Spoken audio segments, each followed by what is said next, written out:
আমার দিকে তাকান। মুরব্বি, এই মুরব্বি কথা বললো এখন আবার সমস্যা আছে, ঠিক না ভাই? আপনারা দেখেছেন না ইউটিউবে একটা কি ভাইরাল হয়েছে, মুরব্বি মুরব্বি মুরব্বি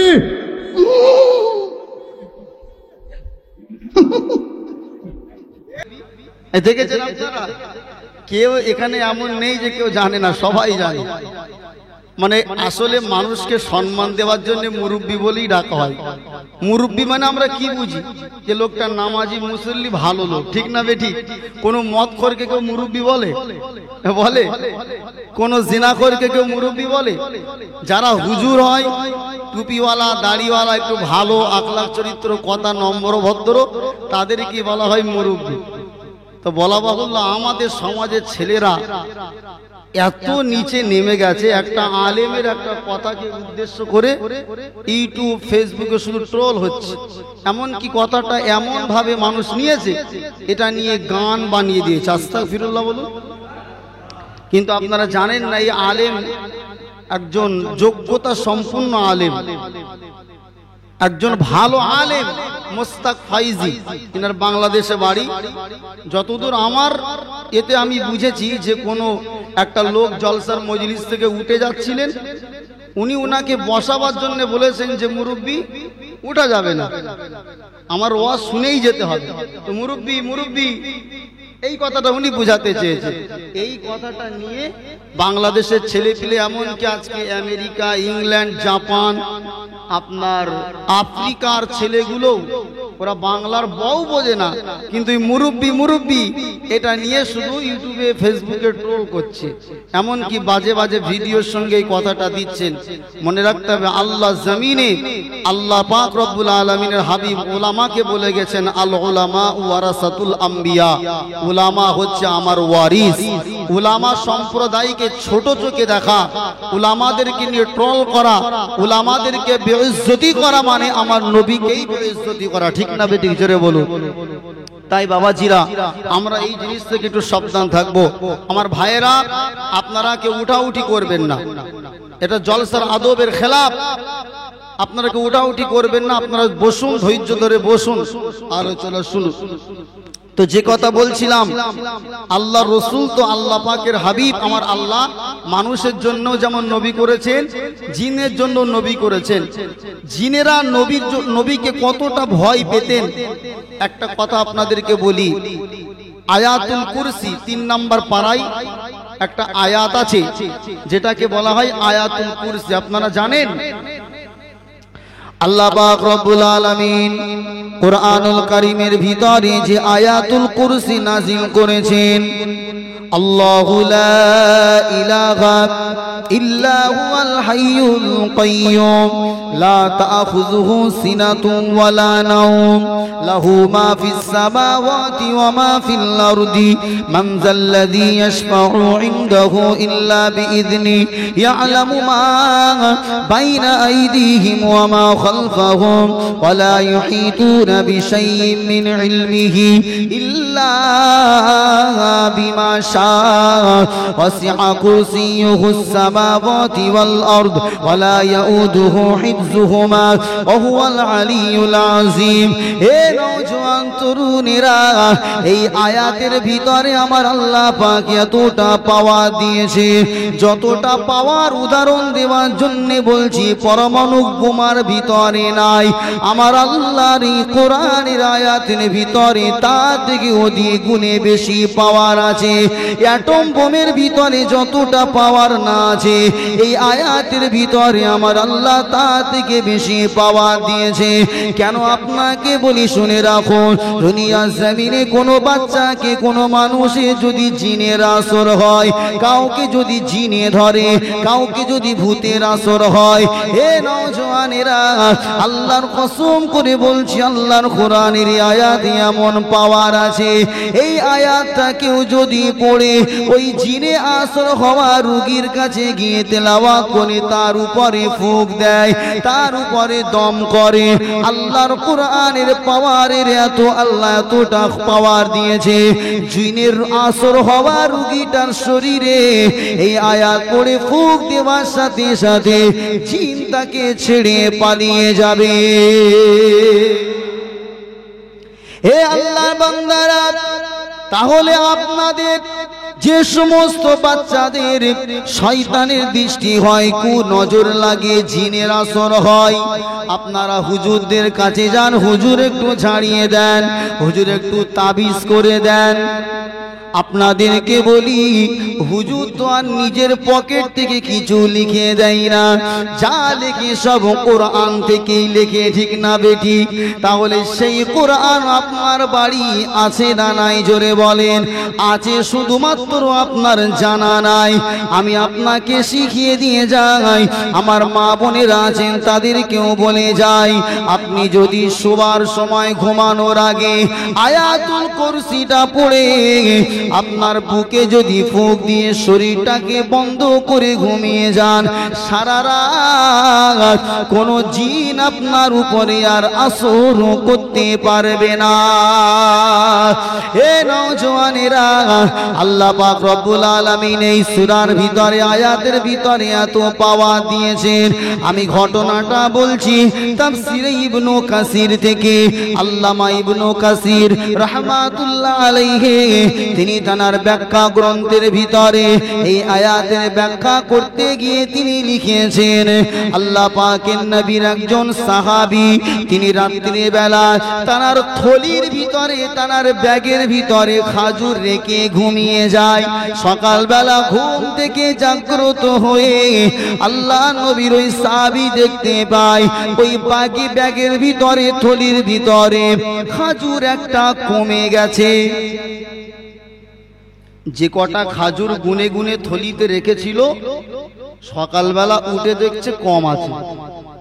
সাহাবী চিন্তা করলো, রাত্রেবেলা গুনে রাখলাম, সকালবেলা কম, কেউ ঘরে ঢুকলো না, খাজুর কমলো কিভাবে? এটা স্বাভাবিক। পরের দিন সকালবেলা উঠে সাহাবী চিন্তা করলেন যে না, আমার খাজুর কমে যাচ্ছে, নিশ্চিত আমার এই থলি থেকে কেউ খাজুর চুরি করছে, তাই আমাকে রাতের অন্ধকারে পাহারা দেওয়া লাগবে। আল্লাহ নবীর ওই সাহাবী কি করলেন, গভীর রাত্রে সবাই যখন ঘুমিয়ে গেছে, আল্লাহ নবীর সাহাবী তিনিও ঘুমিয়ে যাওয়ার ভান করে ঘুমাই না, তিনি জাগ্রত অবস্থায় ওই থলিটা পাহারা দেওয়ার জন্য আছে। হঠাৎ করে রাত্রে বেলা দেখা যায় ওই খাজুরের থলিতে কেউ হাতটা দিয়ে খাজুরটা বার করবার চেষ্টা করছে। আল্লাহ নবী সাহাবী সঙ্গে সঙ্গে ওই হাতটাকে ধরে ফেললেন। হে নওজওয়ানেরা, আল্লাহ নবী সাহাবী এবার হাতটা ধরে তাকে বলল, কি ব্যাপার, তুমি কেন আমার খাজুরের থলি থেকে খাজুর চুরি করতে এসেছো, তুমি কে? ওই সময়তে জবাবে বলা হলো, ও নবীর সাহাবী, আমি হলাম আল্লাহ পাকের সৃষ্টি জিন, আমার খোদার জ্বালা সহ্য করতে না পেরে তোমার ঘরেতে আমি খাজুর চুরি করতে এসেছি। আল্লাহ নবী সাহাবী বলল, তোমার এত বড় আসপর্দা হয় কি করে, তুমি আমার ঘরে থেকে খাজুর চুরি করতে আসো? হে আল্লাহ সৃষ্টি জিন, তোমার আর কোনো নিস্তার নাই, ছাড় নাই। আমি আগামীকাল সকালবেলা তোমাকে আমার নবীর দরবারে নিয়ে যাব। ওই সময়তে আল্লাহ পাকের সৃষ্টি জিন বলেছিল, ও নবী সাহাবী, তোমার কাছে আমি মাপ চাই, ক্ষমা চাই, আজকের মতো আমাকে তুমি ছেড়ে দাও, ক্ষমা করে দাও। আমি কথা দিলাম আর কোনোদিন তোমার বাড়িতে চুরি করতে আসবো না।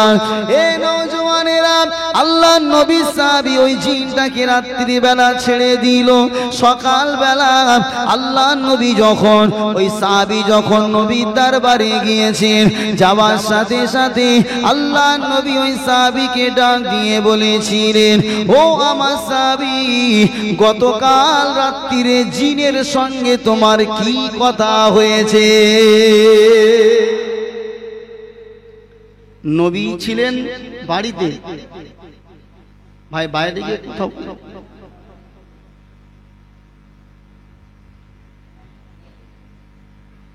রাগ করলেন? আলোচনা চলছে, জোরে কথা বললে অসুবিধা হয়, ঠিক না বেঠিক? জোরে বল। আল্লাহ নবী নিজের বাড়িতে, সাহাবী নিজের বাড়িতে, নবী সাহাবী নবীর কাছে গিয়ে কিছু বলার আগেই আল্লাহর নবী বলছেন, সাহাবী গতকাল রাত্রে জিনের সাথে তোমার কি কথা হয়েছে? জোরে বলুন সুবহানাল্লাহ। ইয়া রাসূলুল্লাহ, আমাকে কথা দিয়েছে আমার বাড়িতে আর চুরি করতে আসবে না। নবী বলছে, শোনো আমি নবী বলছি, আগামীকাল তোমার বাড়িতে আবার আসবে। কে বলেছে? নবী। পরের দিন রাত্রেবেলা ঠিক আবার চুরি করতে এসেছে। আল্লাহর নবী সাহাবী আবার ধরেছে, তোমাকে আজকে আর কোনো নিস্তার নেই, আমি নবীর কাছে নিয়েই যাব। তখন বলছে, আমাকে ক্ষমা করো। আবার পরের দিন ছেড়ে দেওয়া হলো। নবী বলল, সাহাবী আবার কি বলেছে? ইয়া রাসূলুল্লাহ, আর আসবে না বলেছে। নবী বললেন, আবারও আসবে। তৃতীয় দিন এইবারে হাত ভালো করে ধরে বলছে, আজকে তোর কোনো রেহাই নেই, নবীর কাছে নিয়েই যাব। তখন ওই জিন বলল, হে রাসূলের সাহাবী, আমাকে তুমি যদি ছেড়ে দাও তাহলে তোমাকে আমি একটা জিনিস শিখিয়ে দেব। আল্লাহর নবী সাহাবী ওই সময়তে জিনকে বলেছিল, যা তোকে আমি ছেড়ে দিলাম, কি শিখিয়ে দিবি আমাকে বল। ওই সময় আল্লাহ সৃষ্টি জিন বলেছিল, ও নবী সাহাবী, তোমাকে আমি শিখিয়ে দিলাম, তুমি যদি আয়াতুল কুরসির আমলটা করে যেতে পারো তাহলে আমাদের মতো কোনো দুষ্ট জিন তোমাদের সঙ্গে আর বিয়াদবি করতে পারবে না। জিন নিজে বলেছে যে আমাদের তাড়ানোর ওষুধ হলো কি? আয়াতুল কুরসি। তাহলে আমার নবীকে জিনরাও কি করতো? জোরে বলেন, ভয় করত। কেন? আমার নবী মানুষের শুধু নয়, আমার নবী জিনদেরও নবী ছিলেন। জোরে বলুন সুবহানাল্লাহ। ভাই আমার, তাই আমার আল্লাহ পাক রব্বুল আলামিন হাবিবের ব্যাপারে বলেছেন রাহমাতুল লিল আলামিন, অর্থাৎ শুধু মানুষের জন্য নয়, কোন এলাকা ভিত্তিক আমার নবী নবী ছিলেন না, আমার নবী হচ্ছেন সমগ্র পৃথিবীর নবী। একবার জোরে বলুন সুবহানাল্লাহ। যারা সেই সময় ছিলেন, তার আগের যুগেও ছিলেন, এখন বর্তমানে যারা আমরা আছি, আগামী ভবিষ্যতে যারা কিয়ামতের সকাল পর্যন্ত আসবে, সবার জন্যই আমার আল্লাহ আমার হাবিবকে রাসূল এবং নবী করে পাঠিয়েছেন। জোরে বলুন সুবহানাল্লাহ। ঈসা আলাইহিস সালাতু ওয়াস সালাম তিনি দুনিয়াতে এসে আল্লাহ রাসূল সাল্লাল্লাহু আলাইহি ওয়াসাল্লাম সম্পর্কে তার উম্মতদের কাছে সুসংবাদ দিয়েছিলেন যে আমি ঈসা, আমার পরে একজন নবী দুনিয়াতে আসবেন, ইসমুহু আহমদ। আল্লাহর কোরআনের ভাষায় ঈসা নবী বলেছিলেন, হে আমার অনুসারীরা, হে আমার উম্মতেরা, আমি নবী ঈসা, আমার ইন্তেকালের পরে দুনিয়াতে আর একজন নবী আসবেন, তার নাম হবে ইসমুহু, তার নাম হবে আহমদ। একবার জোরে বলুন সুবহানাল্লাহ। আমার নবীর নাম আহমদও যেমন, মুহাম্মাদও তেমন। একবার জোরে বলুন সুবহানাল্লাহ। আল্লাহ নবী ঈসা আলাইহিস সালাতু ওয়াস সালাম আমার নবী সুসংবাদ দিয়েছেন। আল্লাহ নবী হযরতে মূসা কালিমুল্লাহ তিনিও আমার নবীর বাশারাত দুনিয়াতে দিয়েছেন। আল্লাহ নবী হযরতে দাউদ আলাইহিস সালাম তিনিও আমার নবী সুসংবাদ দিয়েছেন। এক কথায় আমার আল্লাহ দুনিয়াতে যত নবী আর রাসূলকে পাঠিয়েছিলেন, প্রত্যেকটা নবী আর রাসূল আমার রাসূলের আসবার সুসংবাদ দিয়েছিলেন। জোরে বলুন সুবহানাল্লাহ। হে নওজোয়ান তরুণেরা, আমার আল্লাহ দুনিয়া জমিনে যতটা সম্মানের অধিকারী বানিয়েছেন, আমার আল্লাহ পাক দুনিয়া জমিনে আমার আপনার হাবিবকে যে মাকাম দিয়েছেন, আমার আল্লাহ পাক রব্বুল আলামিন আল্লাহ কোরআনের ভিতরে জানিয়েছেন, হাবিব আমি আল্লাহ আপনাকে দুনিয়া জমিনে যা মর্যাদা দিয়েছি, যা মর্যাদা দিয়েছি, যা আজমাত দিয়েছি, আমি আল্লাহ দুনিয়া জমিনে আপনাকে যতটা খুশি করেছি, তার থেকে অধিক অধিক গুণে বেশি আমি আল্লাহ আখিরাতে তোমাকে রাজি করব, খুশি করব। জোরে বলেন সুবহানাল্লাহ। হে নওজোয়ান তরুণেরা, আল্লাহ নবী সাবিক হযরত আলী কাররামাল্লাহু ওয়াজহু হুজুর আমার 1 তারিখে আল্লাহ নবী কিছু সাহাবায়ে কেরামদেরকে নিয়ে কথা বলতে বলতে আল্লাহ নবী সাবিক হযরত আলী হুজুর বলেছিলেন, ও রাসূলুল্লাহ সাহাবারা, তোমরা কোরআনের কোন আয়াতকে তেলাওয়াত করে আল্লাহর রহমতের আশা বেশি আশা করো? তোমরা কোরআনের সবচাইতে কোন আয়াতকে নিজেদের কাছে বেশি বরকতময় মনে করো?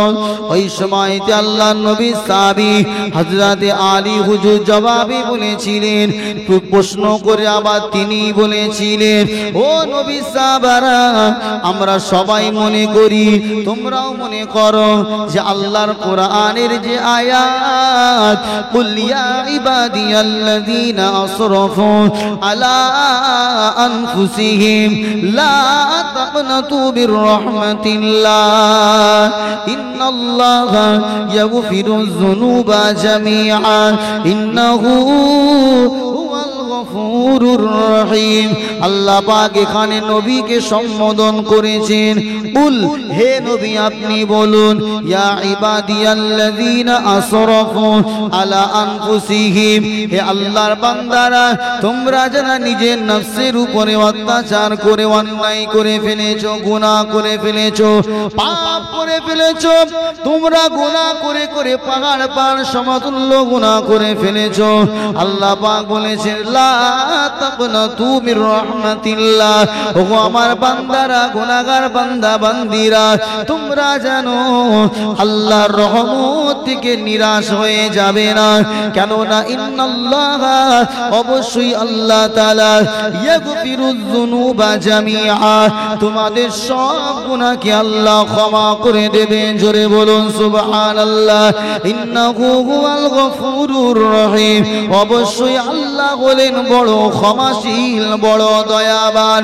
আল্লাহ নবী সাহাবী বলেছিলেন, হে রাসূলুল্লাহ সাহাবীরা, তোমরা মনে করো যে আল্লাহর কোরআনের এই আয়াত, এটা হচ্ছে সবচাইতে আমাদের নাজাত পাওয়া, আমাদের আশা করা একটা আয়াত।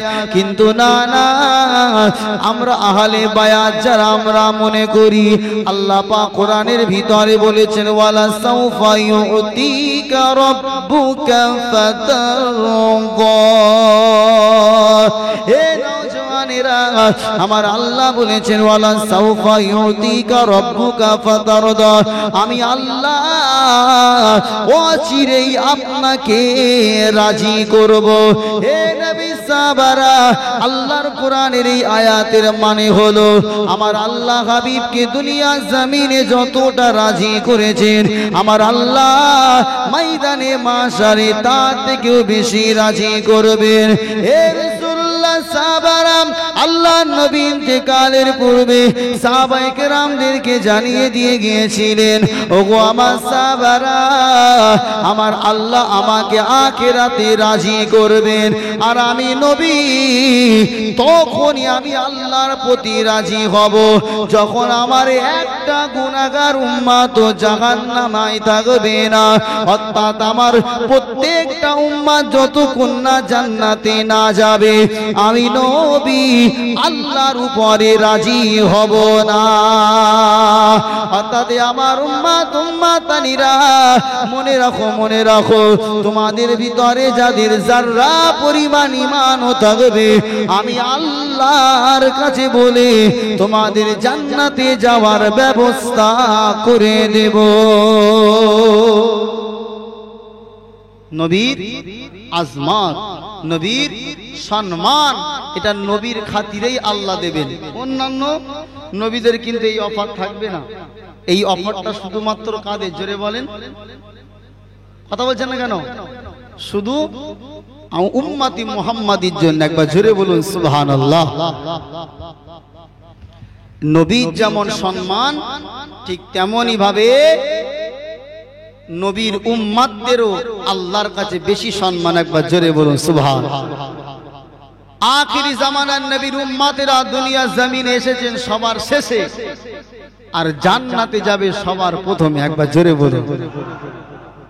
আমার নবীর উম্মাত উম্মাতানিরা সর্বপ্রথম কোথায় যাবেন জোরে বলুন? জান্নাতে যাবেন।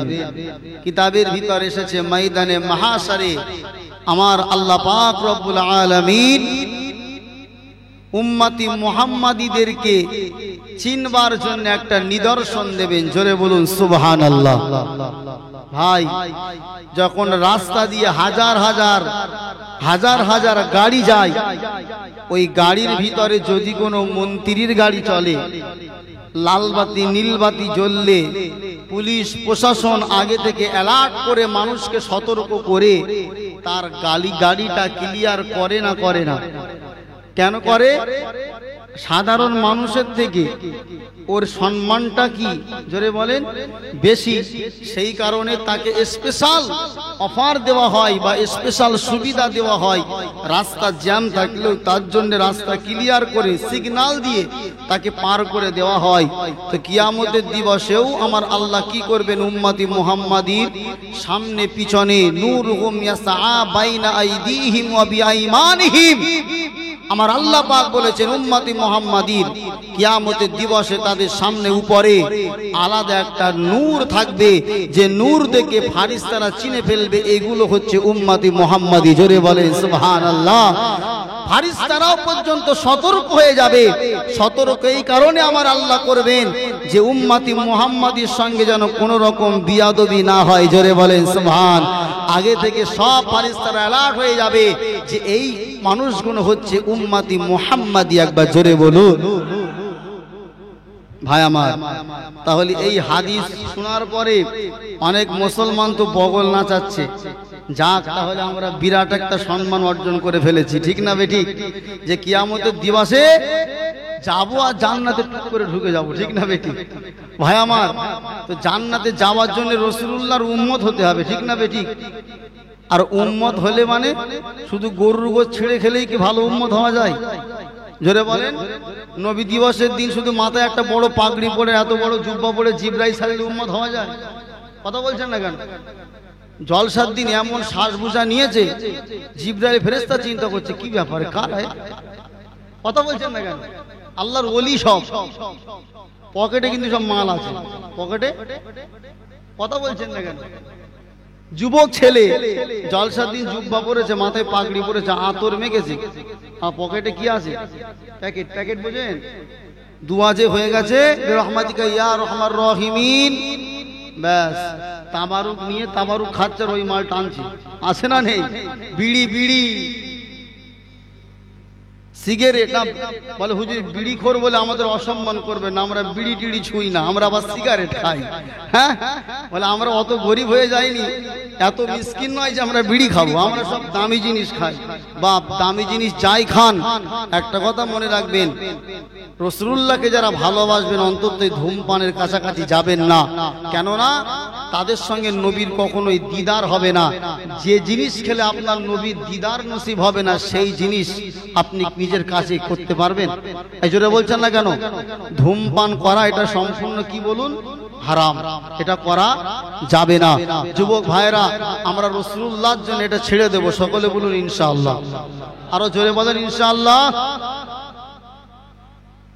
ভাই আমার, তাহলে রাসূলুল্লাহর প্রকৃত উম্মত যারা হবে তারা কি করবে? দুনিয়ার জমিনে রাসূলুল্লাহর ইত্তেবা করবে, অনুসরণ করবে, ঠিক না বেঠিক?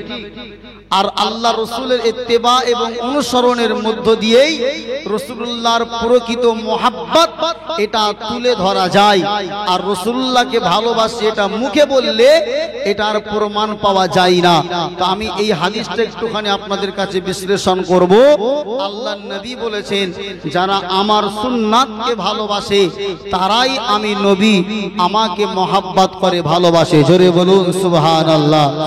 আমার আপনার নবী হাদিস শরীফের ভিতরে জানিয়ে দিয়েছেন, মান আহাব্বা সুন্নতি ফাকাদ আহাব্বানি ওয়া মান আহাব্বানি কানা মাই ফিল জান্নাহ আও কামা ক্বালা আলাইহিস সালাতু ওয়াস সালাম।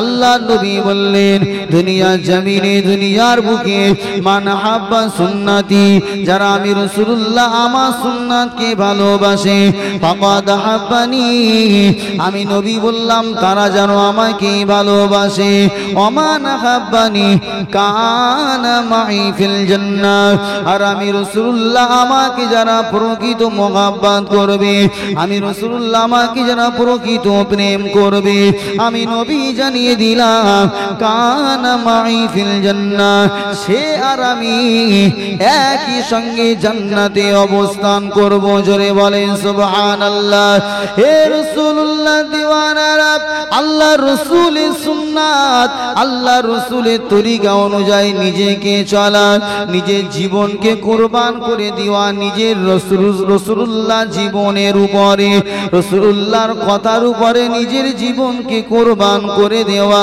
রাসূলুল্লাহ সুন্নাতগুলোকে আঁকড়ে ধরা এটাই হলো আল্লাহ রাসূলের প্রকৃত মহব্বত করা হে নওজওয়ান তরুণেরা দুনিয়া জমিনে আপনি যদি আল্লাহর নবী এই বর্তমান সময়ে এসে আল্লাহ রাসূলের একটা সুন্নাতকে আপনি জিন্দা রাখতে পারেন আল্লাহ রাসূলের একটা সুন্নাতকে আপনি যদি আঁকড়ে ধরতে পারেন আল্লাহ নবীর কথা অনুযায়ী হাদিস প্রমাণ হাদিসের কথা অনুযায়ী আল্লাহ নবী বলেছেন আপনার আখিরি জামানাতে শেষ জামানাতে আমি রাসূলুল্লাহ আমার একটা সুন্নাতকে কেউ যদি আঁকড়ে ধরে আমার আল্লাহ পাক ওই সুন্নাতে নববীর উপরে টিকে থাকবার জন্য ওই সুন্নাতকে জিন্দা করবার জন্য আমার আল্লাহ পাক 100 শহীদানের মর্যাদা আল্লাহ তাকে বানিয়ে দেবেন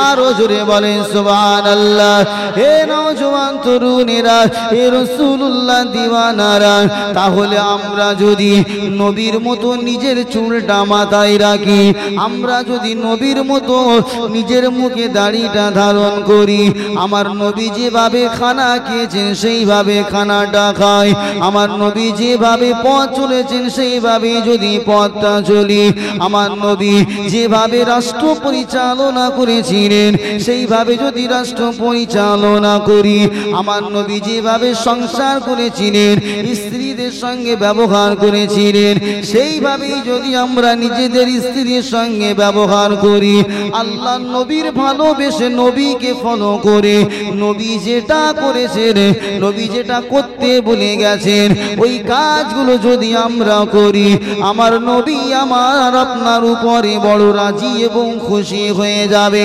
হে নওজওয়ানেরা আল্লাহ নবী সাহাবায়ে কেরামেরা আল্লাহ রাসূলের নূরানি চেহারা মুবারক দেখে দেখে দেখে দেখে আমল করেছিলেন আল্লাহ নবীকে স্বচক্ষে দেখে নবীর আমল দ্বারা করেছিলেন এই যুগেতে আল্লাহ নবী তো হায়াতে জিন্দেগিতে নাই তিনি দুনিয়া থেকে পর্দা নিয়ে কবরে গেছেন নবীজির ইন্তেকাল হয়ে গেছে হে নওজওয়ান তরুণেরা আল্লাহ নবীকে আল্লাহ পাক মৃত্যুর স্বাদ আল্লাহ গ্রহণ করিয়েছে কেন আমার আল্লাহ কুরআনুল কারীমের ভিতরে জানিয়েছেন ইন্নাকা মাইয়িতুন ওয়া ইন্নাহুম মাইয়িতুন ওগো আমার হাবিব অন্যান্য মানুষকে যেমন মৃত্যুর স্বাদটা নিতে হয়েছে আমি আল্লাহ পাক আপনাকেও সেই মৃত্যুর স্বাদটা দেব হে নওজওয়ানেরা তাহলে আমার আপনার নবী আপনার দুনিয়ার হায়াতে নাই নবী আমার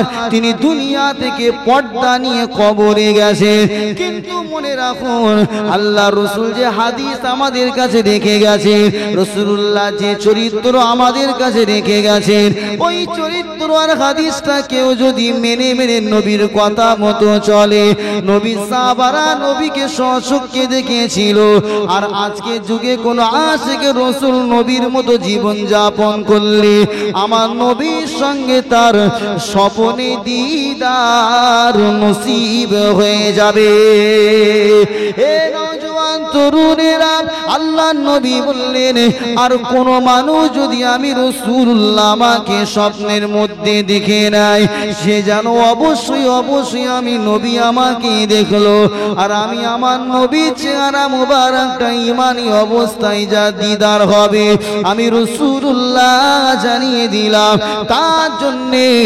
জাহান্নামের আগুন আমার আল্লাহ হারাম করে দেবে ভাই আমার তাহলে নবীজির সুন্নাত আঁকড়ে ধরলে কি হবে জোরে বলুন? নবীজির কথা বলছেন না কেন? দিদার নসিব হবে, আর নবীর দিদার নসিব হলে জান্নাত পেয়ে যাবেন। তাহলে নবীর মতো সবকিছু আপনার করতে হবে। কিন্তু আজকে যুবক ভাইরা নবীর মতো চলছে না নায়ক নায়িকার মতো চলছে? জোরে বলছেন না কেন? আমি যদি এখনই যুবক ভাইদের চুলগুলো খুলতে বলি, চুল কেটেছে এমন চুল কুকুর পর্যন্ত লজ্জা পায়, ঠিক না বেটি? কথা বলছেন না কেন? দুই দিক থেকে পুরো ছেঁড়া, মানে একদম প্লাস্টার, মাঝখানে শুধু রেখে দিয়েছে আপনার হাইওয়ে কুলপি রোড, আর এই দুই দিকে কিছু নেই। এমন ছেলে আছে না নেই? আর খোদা না খাস্তা ওই ছেলেটার মৃত্যু হয়ে গেল ওই রকম চুল কেটে।